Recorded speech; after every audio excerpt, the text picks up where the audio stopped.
Olá, na aula de hoje a gente vai falar sobre o efeito manada, a gente vai falar sobre o controle emocional, a gente vai falar como você deve se preparar para não ser o sardinha do mercado, né? Porque tem aquela coisa que eles falam sobre quando você está na mesa de pôquer, e se você está mais do que não sei quantas partidas, se você não identificou ainda quem é o pato da mesa, é porque geralmente é você.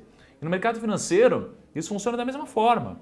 Porque veja só, criou-se um termo no mercado em que os grandes investidores apelidaram os pequenos investidores desinformados de sardinha de mercado. Né?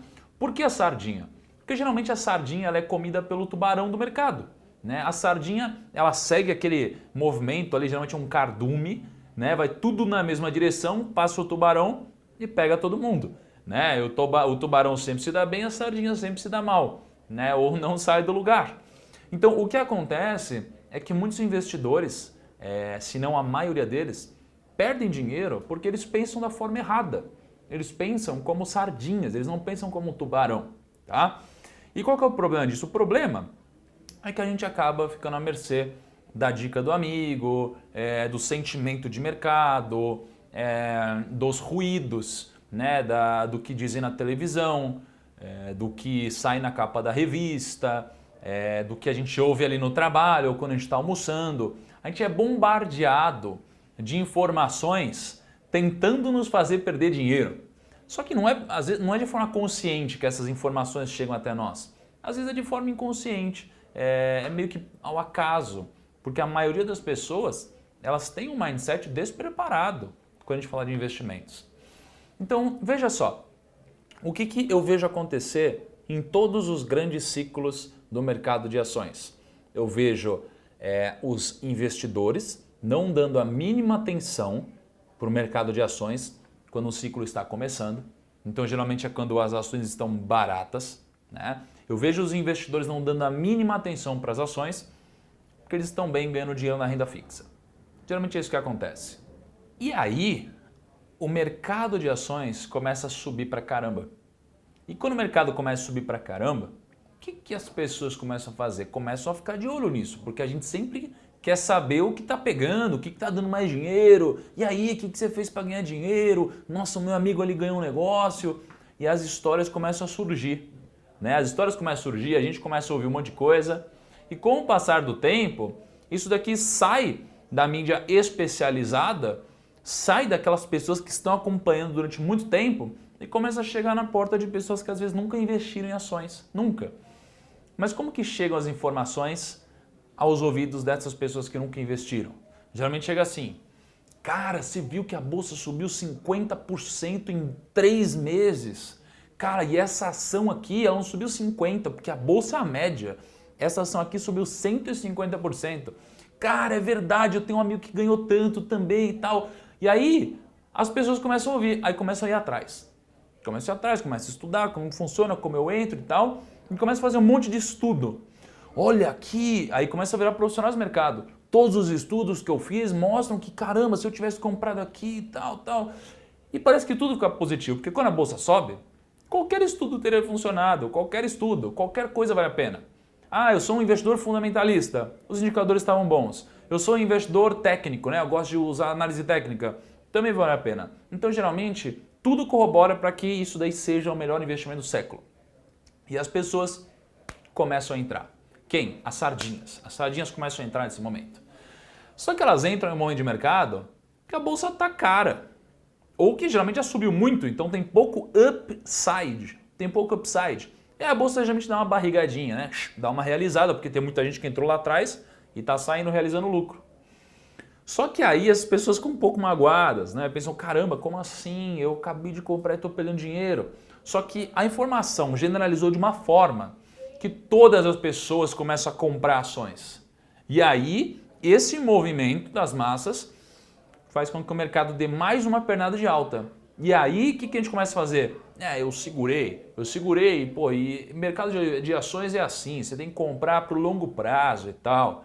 E aí, o mercado sobe pra caramba e você tá feliz, coloca mais dinheiro, começa a acreditar mais, começa a ter uma memória de curto prazo, né, que a gente sempre tem.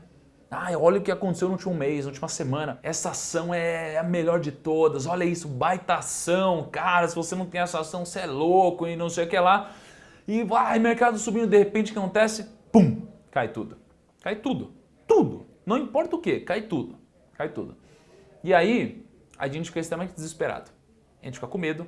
A gente começa a falar que o mercado está em crise, que está tudo ruim, que o momento está ruim e etc. A gente fala, pô, mas a gente precisa comprar realmente quando cai. E aí as pessoas pensam, eu sei que eu preciso comprar quando cai, mas eu acho que vai cair mais. E as pessoas começam a ter uma moral meio abalada, começam a ter um psicológico meio abalado, começam a pensar assim, caramba, se tivesse deixado na renda fixa, teria valido mais a pena. Sai do mercado de ações, então tem que vender. Vende para quem? Para quem está comprando. Isso faz o que com o preço? Joga ele mais para baixo ainda. Tem gente que segura, mas o mercado demora para voltar. E aí o tubarão fez o quê? Ele entrou lá no começo, ele saiu aqui em cima, então o tubarão ganha dinheiro e o sardinha sempre perde dinheiro. O que vai acontecer? O sardinha vai ficar longe do mercado durante um bom tempo, vai passar mais um ciclo e entrarão novos sardinhas no mercado, dando mais dinheiro para os tubarões. Esse é o ciclo que se repete várias vezes. Eu peguei um gráfico aqui para ilustrar um momento em que o emocional ele fica muito abalado pelo investidor. Então, vem cá para minha tela. Ó, aqui ó, eu puxei um gráfico, tá? Tá vendo essa queda gigantesca, ó, 2 dias? Foi uma queda de mais de 10%. O que aconteceu? O cenário internacional estava meio abalado, eram notícias ruins, e junto com isso também vazou uma gravação do Michel Temer, etc. A galera no mercado, a gente precisa aprender o seguinte, o mercado ele nunca é perfeito, ele nunca é racional, tá? No curto prazo. E o mercado, ele acaba dando um overreact nas coisas. Quando a notícia é boa, vamos supor que o mercado deveria subir 5%. O mercado vai lá e joga 20% para cima. Quando a notícia é ruim, ao invés do mercado cair 2%, o mercado cai 20%, 30%. Então o mercado ele sempre dá um overreact. Sempre. Sempre foi assim na história do mundo, porque gera um efeito manada, que uma pessoa vende aí, outra pessoa vende também, aí de repente quando você vê, você está com medo e todo mundo está com medo e todo mundo começa a vender. E a compra também funciona assim. Ah, eu vou comprar, meu Deus, olha, eu não comprei, já subiu, meu Deus, vou comprar. E todo mundo começa a comprar e você gera uma correria para os dois lados, tá? Então aqui, quem estava nesses 2 dias ficou o quê? Com muito medo. Com razão, era uma notícia negativa, realmente é negativa, mas será que é suficiente para o mercado cair e nunca mais voltar? Talvez não. As pessoas pensam de forma errada a filosofia de investimentos de longo prazo. Por quê? Na filosofia de investimento de longo prazo, quando você já compraria alguma coisa, os fundamentos não foram tão abalados assim, e isso daí ficou com desconto, você precisa comprar mais. Simples assim, tá? Obviamente, a gente está falando aqui de algo que não abalou a estrutura do negócio, a gente está falando de um ruído, uma notícia que foi ruim realmente, mas pô, teve um dia desses que rolou um vazamento de informações, né? Diz que rolou um vazamento de informações com base de usuários do Banco Inter, dos correntistas do Banco Inter. O que aconteceu? Pá, caiu pra caceta, caiu mais de 10% as ações do Banco Inter. Tá bom, mas será que isso daqui mudou o fundamento do banco de uma forma que ele merece, entre aspas, perder 10% do valor dele? Cara, 10% do Banco Inter, a gente estava falando que o Banco Inter estava avaliado mais ou menos 2 bilhões de reais, perdeu 10%, ele passou a valer 1.800.000, perdeu 200 milhões de reais por causa disso? Será? Será? Pô, será que as pessoas sabem que o Banco do Brasil já teve vazamento, que a XP já teve vazamento, que o Itaú já teve vazamento, o Bradesco já teve vazamento, que todos os bancos já tiveram vazamento e que é algo meio inevitável mesmo sendo negativo? Então assim, nesse dia aconteceu, caiu, pum, eu fui lá e comprei ações. Pô, segundos depois o negócio já voltou quase tudo, no outro dia já tinha voltado mais, né? Mas enfim, o meu objetivo não foi fazer um trade, foi aproveitar do overreact no mercado. Então aqui eu separei uma passagem do mercado para a gente ver isso. Ó, caiu pra caramba. Aí as pessoas às vezes querem sair do mercado e nunca mais voltam. Olha o que aconteceu depois. alta de mais de 30%, certo? O Dr. Kahneman, ele foi responsável por um novo ramo de estudo nas ciências econômicas. O nome desse ramo novo é chamado de ciências comportamentais, ou psicológicas, enfim. E o que ele diz é que quando a gente vai comprar alguma coisa, por mais que essa decisão passe pelo nosso campo racional, digamos assim, o que de fato toma a decisão é o campo emocional. A gente compra de forma emocional, tá? E qual que é o problema disso? O problema é que se a gente compra uma ação e a gente está ganhando dinheiro com ela, a gente olha para essa ação como se fosse algo muito bom. Então a gente compra mais, por exemplo. Se a gente olha para um fundo imobiliário que está fazendo a gente perder dinheiro, a gente se afasta disso, a gente para de olhar, a gente para de analisar, a gente começa a falar que é ruim. É assim que funciona. Então, quando a gente vê o mercado imobiliário ter uma baita crise, ao invés de a gente se aproveitar disso para entrar no mercado imobiliário, a gente quer se afastar do mercado imobiliário porque está em crise. Eu quero só voltar para o mercado imobiliário quando ele sair da crise. Tá, mas você vai voltar quando ele sair da crise quando estiver caro? Aí você vê os juros pré-fixados, né? Você pega o tesouro pré-fixado, você pega ele, nossa, assim, a taxa de juros caiu pra caramba, por isso ele rendeu pra caramba, porque ele é pré-fixado, né? Então você imagina, ele tem uma rentabilidade pré-fixada de 12%, a taxa de juros cai muito, ele continua ganhando 12%, então ele se valoriza. E aí ele se valorizou pra caramba, o que as pessoas começam a fazer? Correr todas pro mesmo lado. Então a gente precisa tomar muito cuidado, a gente precisa pensar com essa cabeça, pensar de forma racional, porque se a gente pensar na maioria das vezes de forma racional, a gente vai ganhar dinheiro. A maioria dos investidores pensa de forma emocional, sem ter um pingo de racionalidade nas decisões e por isso perdem dinheiro. Então eu te convido a ser uma pessoa racional, que pensa de forma anticíclica, que pensa no valor e não no preço. Então, geralmente, o dinheiro ele tem dois motivadores, né? Que fazem a gente tomar decisões, né? Compra, venda, enfim. Esses dois motivadores são o medo e a ganância. O medo e a ganância nos fazem tomar decisões equivocadas na maioria das vezes, tá?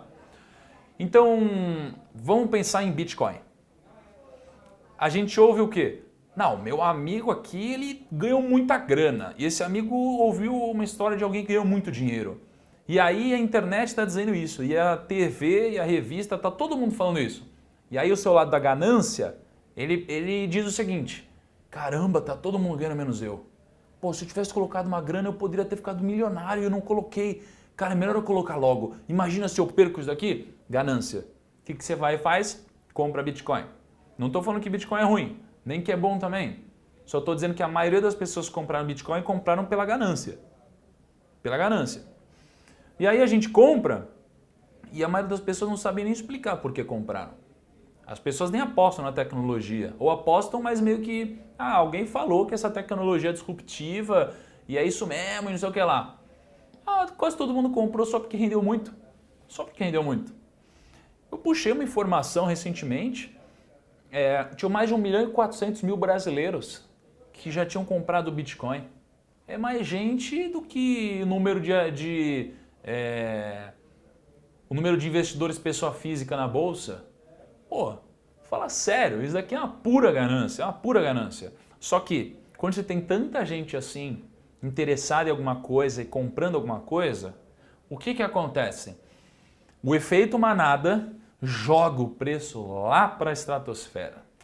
O preço vai lá para cima, lá para cima. Assim como quando os fundos imobiliários não caíram no gosto das pessoas, né? Porque estavam no gosto, depois saíram do gosto das pessoas, as pessoas começaram a ficar com muito medo, estavam perdendo dinheiro demais. E aí o medo motivou essas pessoas a saírem do fundo imobiliário. E aí você pensa todo mundo querendo vender. O que acontece? Os fundos imobiliários ficam baratos, são negociados abaixo do valor patrimonial.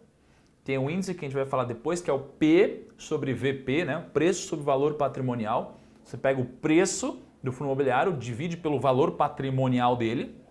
Se der menos que 1, significa que você poderia vender todos os ativos que ele tem e daria mais dinheiro do que as cotas dele negociadas na bolsa. Se isso acontece, vale a pena eu comprar, né? Pode valer a pena comprar. Não é para a gente olhar só esse indicador, né? Mas é mais uma coisa para a gente pensar. Por isso a gente precisa ter na nossa mente a importância de a gente tentar surfar as ondas de forma racional e não de forma irracional. Ó, eu separei uma imagem aqui para vocês que quem mandou foi o Richard Rittenband, um grande amigo meu, um dos meus mentores em muitas coisas quando a gente fala de investimentos, tá? E o que é esse gráfico? Esse gráfico é o comportamento do investidor. Se a gente entender esse gráfico, a gente vai entender qual é o momento de entrar, qual é o momento de sair, qual é o momento de ficar ligado, tá? Qual é o momento de ser ganancioso, qual é o momento de ter medo. Warren Buffett tem uma frase que ele diz que o momento de você ser ganancioso é quando todos estão sendo medrosos. E o seu momento de ser medroso é quando todos estão sendo gananciosos. Warren Buffett, um dos maiores investidores do planeta, tá? Então vamos lá. Como que funciona aqui, ó? O mercado sempre começa com um ciclo de descrença. Descrença. Ou seja, ninguém está acreditando no mercado. Ninguém. Então, essa empresa aí, esse setor, não, ninguém quer. Descrença. Então, o que acontece aqui, ó? Ele cai. Ele cai, porque ninguém acredita nele. E aí, o que acontece? Ele começa, nesse momento aqui de descrença, começa a entrar o que a gente chama de smart money. É o meu dinheiro e é o seu dinheiro. É o dinheiro inteligente. É o dinheiro que compra quando ninguém mais quer comprar. A gente começa a comprar nesse momento. Tá? Então a gente começa a comprar quando as pessoas estão vendendo barato. Vendendo barato. Óbvio, não é para comprar. É muito mais do que isso para você tomar uma decisão. Né? Mas a gente não vai comprar uma coisa que ninguém quer se não quiser que é um lixo. Não é isso. Precisa ter fundamento também. Precisa ter fundamento. Você precisa fazer um estudo, você precisa chegar à conclusão que vale a pena. Mas geralmente é nesse momento, quando essas coisas se cruzam, que começa a entrar o smart money. Um ativo ok, legal, tem fundamentos, mas ninguém mais quer. Geralmente é nessa hora, tá? Aqui começa a entrar o smart money, tá? Quando as pessoas estão pessimistas. E aqui, depois de uma alta de um ativo que ninguém mais queria, entra o quê? Entra a mídia especializada cautelosa, tá bom? E aí, depois dessa alta, geralmente tem um pouco de pessimismo de que as coisas vão degringolar, que essa alta não foi uma alta verdadeira, que foi um movimento de mercado, tá? E aí as pessoas continuam pessimistas. Enquanto as pessoas estão pessimistas, a mídia especializada cautelosa está cobrindo esse tipo de informação. O smart money continua entrando num ativo, nessa ação, nesse mercado. O investidor institucional começa a entrar, ele tem muito mais dinheiro, tá? Então quando ele começa a entrar, ele começa a mexer com o fluxo do negócio, tá? Ele começa a mexer com o fluxo do negócio. E aí, a mídia especializada, não aquela cautelosa, a mídia especializada de uma forma geral começa a falar bem do negócio. Começa a falar bem do negócio. Então a gente tem o quê? Confiança e bons fundamentos. Agora as coisas começam a aparecer. E aí vem essa pernada grande aqui. Só que acabou de subir muito, então ele não sobe de uma vez. O mercado nunca ele sobe em linha reta ou cai em linha reta.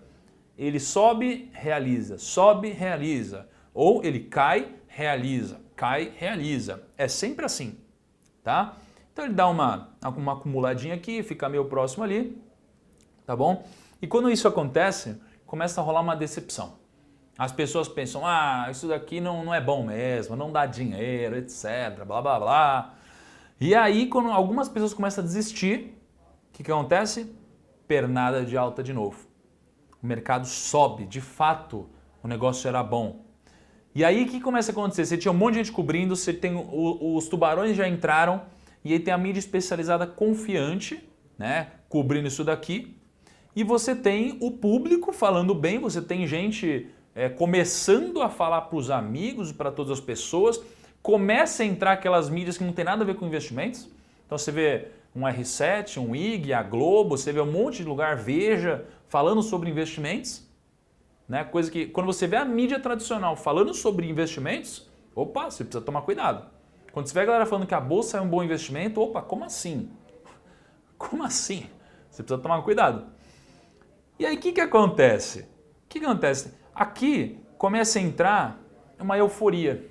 Começa a entrar uma euforia, a galera começa a ficar com muita confiança. Aqui você começa a falar, olha quanto eu ganhei, olha meu amigo. Começa a ter aquelas histórias dos amigos que ganharam. Aí você começa a mexer com a ganância da cabeça das pessoas, né? E aí as pessoas desavisadas começam a comprar aqui em cima. Aqui em cima. Aí o mercado cai um pouquinho aqui. Só que ele dá uma realizada, porque o mercado nunca cai em linha reta, lembra?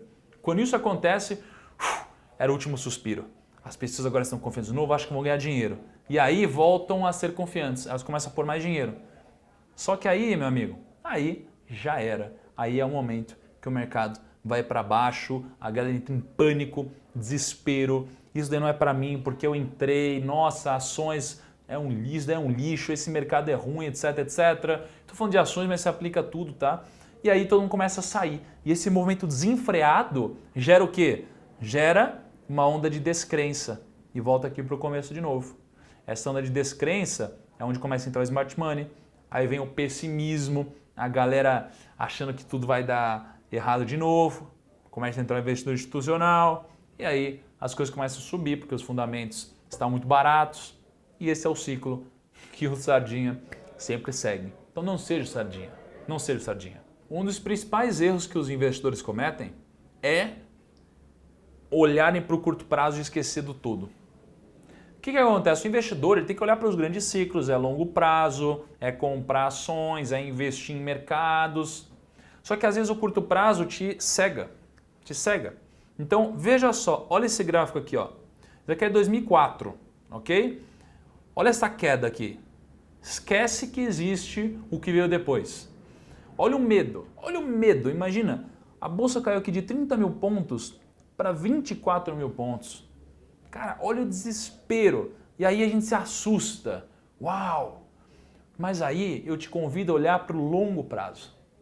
O longo prazo, ele te faz enxergar as coisas com mais clareza.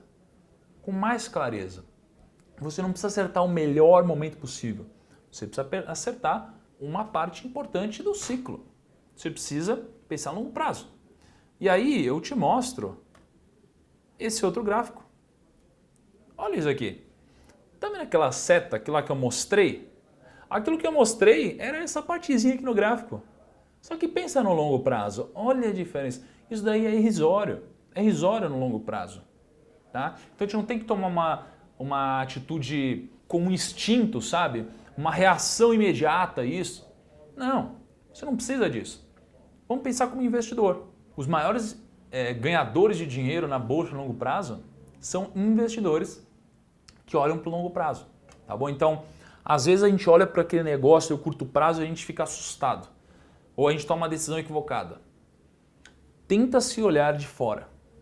Isso ajuda a você não cair no conto da sardinha, tá bom? E para finalizar, eu queria recitar aquela frase do Warren Buffett, que eu falei ela mais ou menos no meio do vídeo, mas a maioria das pessoas se interessam por ações quando todo mundo também está interessado. A hora de se interessar é quando ninguém mais está. Você não pode comprar o que é popular e achar que está fazendo certo para os seus investimentos. Espero você na nossa próxima aula.